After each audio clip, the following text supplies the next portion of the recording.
Welcome to part 2 of the RunCam video review. As promised, today we're going to take a look at some footage taken by the RunCam as well as some taken by a Mobius camera.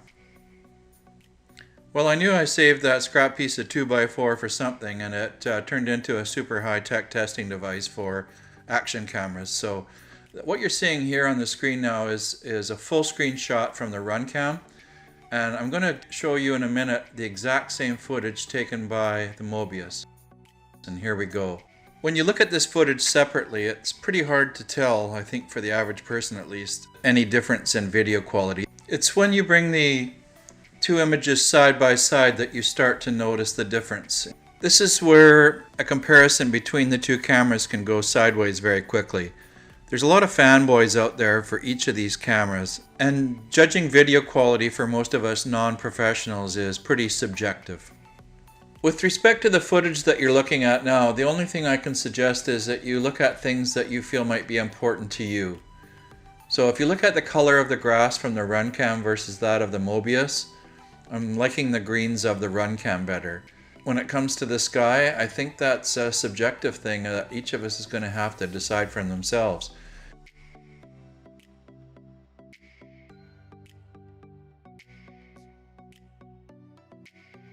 If you look at Danny and Dave standing on the field flying the planes right now, as this passes across them there, I think you're going to see a difference in clarity and color, and you're going to have to decide for yourself which one you prefer.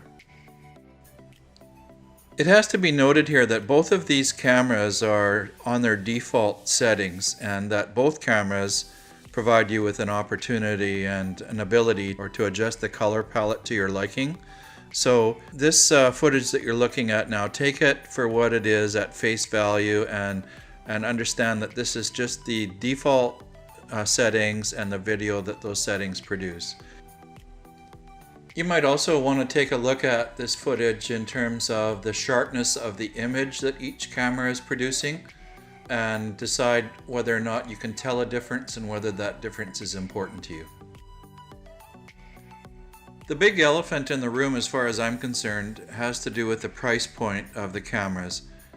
In a little bit, I'll be showing you some footage taken with the GoPro 3 and compare it to the RunCam, but for all intents and purposes that's kind of ridiculous because the GoPro is 10 times the price. So you're going to have to ask yourself what you're going to use the video for and how much you're willing to pay for it. You know, do you want a $54 RunCam? Do you want an $89 Mobius? Or do you want a $500 GoPro? And that's something you're going to have to decide for yourself. If all you really want to do is strap a camera onto your plane and get some aerial footage and fool around and do YouTube uploads, I think the RunCam or the Mobius are a far better option than the GoPro, especially when you consider the price.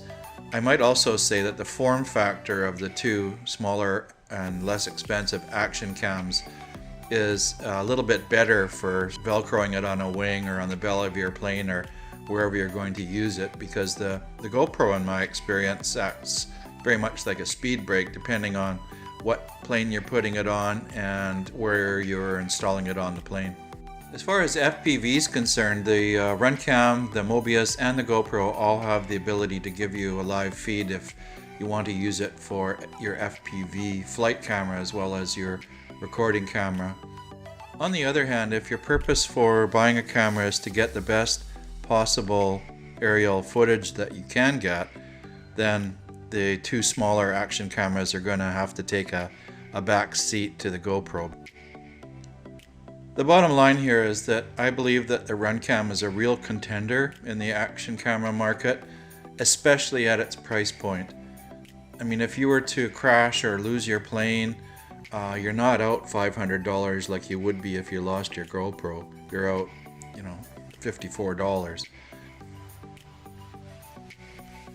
So when comparing the RunCam to the Mobius, one of the considerations is that the RunCam is kind of the new kid on the block, and it hasn't had time to get a lot of aftermarket support for things like gimbals and 3D print files and all kinds of things that have emerged in the marketplace to support the Mobius.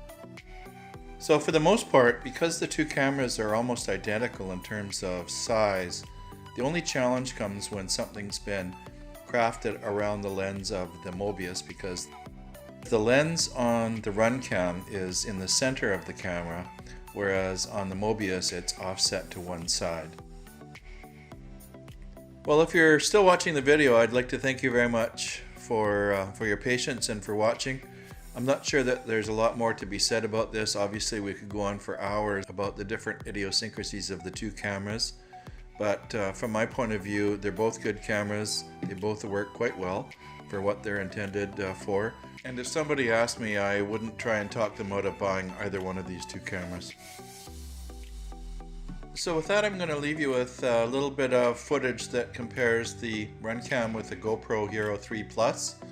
And as we've mentioned before, it's a little bit silly to compare a $54 camera with a $500 camera, but I'm sure that some of you are curious to see the outcome. I know I was, just to see if it's really worth that much more for this type of video. Obviously for others it will be, and maybe for some it won't. So again, it's up to you to decide what you need your camera to do and how much you're willing to pay for it to do it. So with that, take care and bye bye for now.